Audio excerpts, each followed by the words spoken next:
my wife's pet sloth bear. লিখকে কৈছে যে মই মোৰ পত্নীৰ পোহনীয়া স্লথ ভালুক ব্ৰুনোৰ কথা আৰম্ভ কৰিবলৈ ওলাইছোঁ অৰ্থাৎ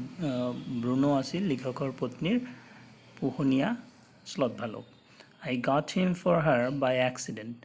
মই তাক পাইছিলোঁ অৰ্থাৎ লিখকে সেই পোহনীয়া লিখকে সেই ভালুকৰ পোৱালিটোক অৰ্থাৎ ব্ৰুনোক পাইছিল আকস্মিকভাৱে আৰু পিছত তেওঁ এইটো পত্নীক উপহাৰ দিছিল এইটো আমি পিছত পাম গতিকে সেইখিনিতে কৈছে Years ago we were passing through the sugarcane fields near Mysore লিখকে কৈছে যে 2 বছৰ আগতে আমি মহীশূৰৰ ওচৰৰ কুহিয়াৰ খেতিৰ মাজেৰে গৈ আছিলোঁ People were driving away the wild pigs from the fields by shooting at them মানুহবোৰে কি কৈ আছিল মানুহবোৰে সেই পথাৰৰ পৰা কুহিয়াৰ খেতিৰ পৰা বনৰীয়া গাহৰিবোৰ গুলি কৰি কি কৰি আছিল তাৰ পৰা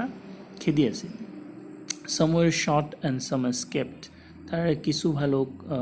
কি হৈছিল কিছু গাহৰি গুলিবিদ্ধ হৈছিল আৰু কিছু পলাই গৈছিল We thought that everything was over when suddenly a black sloth bear came out panting in the hot sun আমি ভাবিলোঁ যে সকলো শেষ অৰ্থাৎ এই ঘটনাটো বোধহয় তাতে শেষ হৈ যাব কিন্তু তেতিয়াই হঠাতে এই ৰ'দৰ মাজতে ফুপাই এটা কলা স্লথ ভালুক আমাৰ সন্মুখত আহি ওলালহি Now I will not shoot a sloth bear wantonly but unfortunately for the poor beast one of my companions did not feel that way about it and promptly shot the bear on the spot লিখকে কৈছে যে মই বিনা কোনো কাৰণত এটা sloth ভালুকক গুলি নকৰোঁ কিন্তু এই জন্তুটোৰ দুৰ্ভাগ্য জন্তুটোৰ দুৰ্ভাগ্য আছিল যে মোৰ লগৰীয়া এজনে মোৰ দৰে ভবা নাছিল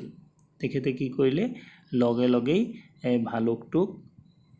গুলি কৰিলে অৰ্থাৎ লিখকৰ লগৰীয়া এজনে ভালুকটোৰ পিনে গুলি চলালে As we watched the fallen animal, we were surprised to see that the black fur on its back moved and left the prostrate body.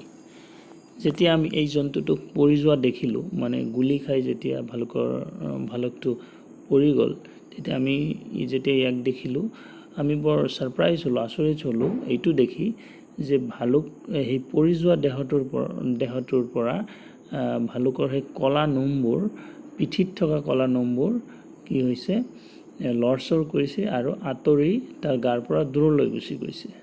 নোমবোৰ তাৰ গাৰ পৰা পিঠিৰ নোমবোৰ গাৰ পৰা দূৰলৈ গুচি গৈছে Then we saw it was a baby bear that had been riding on its mother's back when the sudden shot had killed her তাৰপিছত আমি দেখিলোঁ যে আচলতে এইটো নোমবোৰ আতৰলৈ যোৱা নাই আচলতে এইটো এটা ভালুকৰ পোৱালি আছিল যিটো তাৰ মাৰ পিঠিত উঠি আছিল যেতিয়া সেই গুলিটোৱে তাৰ মাক হত্যা কৰিলে মাৰি পেলালে The little creature ran around its prostrate parent making a pitiful noise এই সৰু জন্তুটোৱে মানে ভালুকৰ পোৱালিটোৱে নিজৰ মাৰ চাৰিওফালে দৌৰি নিজৰ মাৰ মৃতদেহটোৰ চাৰিওফালে দৌৰি বৰ কৰোণভাৱে চিঞৰিবলৈ আৰম্ভ কৰিলে I ran up to it to attempt a capture মই এইটোক ধৰিবৰ কাৰণে চেষ্টা কৰিলোঁ মানে দৌৰি গ'লোঁ এইটোৰ পিনে It scooted into the sugarcane field তেতিয়া এইটোৱে পলাই কুহিয়াৰ খেতিৰ মাজত সোমাই গ'ল Following it with my companions I was at last able to grab it by the scruff of its neck মই মোৰ লগৰীয়াবোৰৰ সৈতে এইটোৰ পিছে গ'লোঁ আৰু অৱশেষত ইয়াৰ ডিঙিৰ পিছফালে থকা চামৰাত ধৰি ইয়াক ধৰিব পাৰিলোঁ আৰু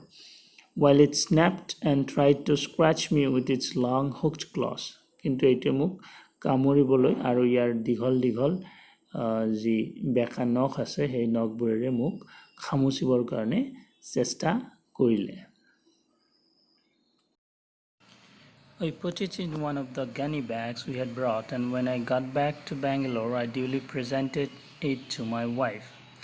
লিখকে কৈছে যে আমি এইটো ধৰি পেলাই অৱশেষত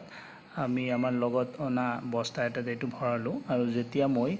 বাংগালোৰলৈ ঘূৰি গ'লোঁ অৰ্থাৎ তেওঁৰ ঘৰ আছিল বাংগালোৰ গতিকে বাংগালোৰলৈ যেতিয়া তেওঁ ঘূৰি গ'ল তেতিয়া তেওঁ সেইটো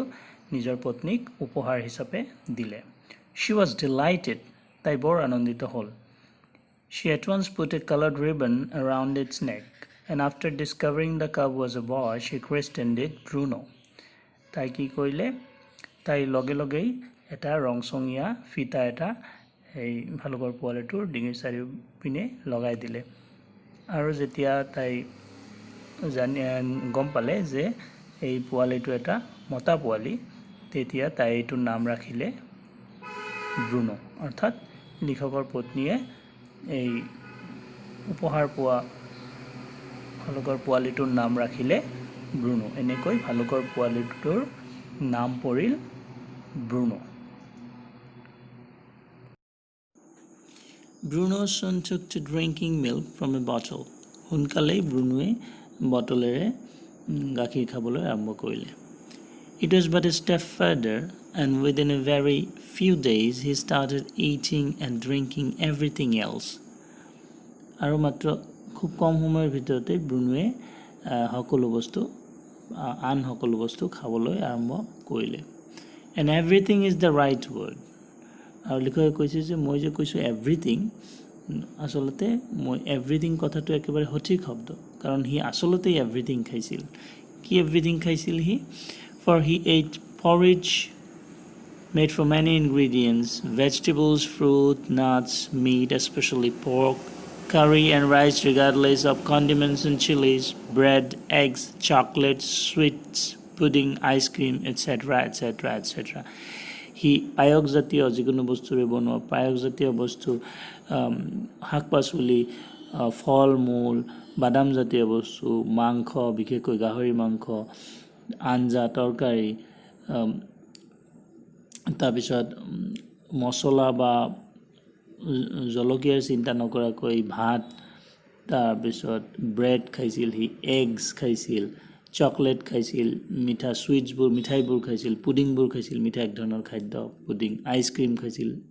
ইত্যাদি ইত্যাদি সকলোবোৰ খাইছিল এজ ফৰ ড্ৰিংক আৰু পনীয়া বস্তুৰ ভিতৰত milk, tea, coffee, lime juice, aerated water, buttermilk, beer, alcoholic liquor, and in fact anything liquid. আৰু পনীয়া বস্তুৰ ভিতৰত সি একেবাৰে গাখীৰ চাহ coffee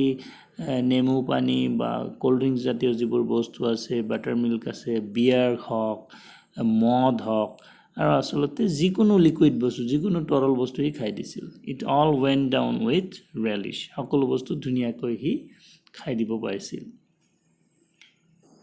The bear became very attached to two Alsatian dogs and to all the children of the tenants living in our bungalow. এই ভালুকৰ পোৱালিটোৱে কি কৈছিল আমাৰ ঘৰত থকা আলছেচিয়ান জাতৰ কুকুৰ দুটাৰ লগত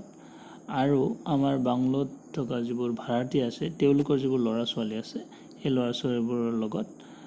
সেই ভালুকৰ পোৱালিটোৰ ভাল এটা সম্পৰ্ক গঢ়ি উঠিছিল মানে সিহঁতৰ লগত ভাল এটা লগ হৈছিল He was left quite free in his younger days. He যেতিয়া সৰু আছিল খুব কম বয়সৰ আছিল ভালুকৰ পোৱালিটো তেতিয়া তাক মুকলিকৈ ৰখা হৈছিল মানে তাক বান্ধি থোৱা হোৱা নাছিল and spent his time in playing running into the kitchen and going to sleep in our beds আৰু সি বেছিভাগ সময় সৰু থাকোঁতে বেছিভাগ সময় কটাইছিল কেনেকৈ খেলা ধূলা কৰি আৰু পাকঘৰলৈ দৌৰি সোমাই গৈ আৰু কেতিয়াবা আমাৰ বিছনাত মানে লিখকৰ বিছনাত শুই থাকি সি সময়বোৰ কটাইছিল তেনেকৈ One day an accident befell him এদিনাখন তাৰ লগত এটা দুৰ্ঘটনা ঘটিল মানে সেই ভালুকৰ পোৱালিটোৰ লগত এদিনাখন এটা দুৰ্ঘটনা ঘটিল I put down poison barium carbonate to kill the rats and mice that had got into my library লিখকে কৈছে যে মই barium carbonate নামৰ বিষ এটা এন্দুৰ আৰু নিগনি মাৰিবৰ কাৰণে লাইব্ৰেৰীত থৈ দিছিলোঁ অৰ্থাৎ লিখকৰ ঘৰৰ লাইব্ৰেৰী যিটো আছিল লাইব্ৰেৰীত এন্দুৰ নিগনিবোৰ আছিল যথেষ্ট গতিকে সেইবোৰ মাৰিবৰ কাৰণে লিখকে বেৰিয়াম কাৰ্বনেট নামৰ বিষ এটা লাইব্ৰেৰীত থৈ দিছিল Bruno entered the library as he often did and he ate some of the poison ব্ৰুনোৱে কি কৰিছিল লাইব্ৰেৰীত প্ৰৱেশ কৰিছিল সেইদিনা যেনেকুৱা সি মাজে সময়ে কৰে সি মাজে সময়ে লাইব্ৰেৰীত সোমাই সেইদিনা সোমাইছিল আৰু তাৰে পৰা কিছু বিষ সি খাই পেলাইছিল Paralysis set in to the extent that he could not stand on his feet আৰু সেইটো খোৱাৰ অলপ পিছতে কি হৈ গ'ল তাৰ পেৰালাইচিছ হৈ গ'ল পক্ষাঘাত হৈ গ'ল আৰু ইমানখিনি হ'ল যে সি নিজৰ ভৰিত থিয় হৈ থাকিব নোৱাৰিলে but he dragged himself into his terms to my wife who called me অৰ্থাৎ ব্ৰুনোই চুচৰি লিখকৰ পত্নীৰ ওচৰলৈ গ'ল আৰু লিখকৰ পত্নীয়ে অৱশেষত লিখকক মাতিলে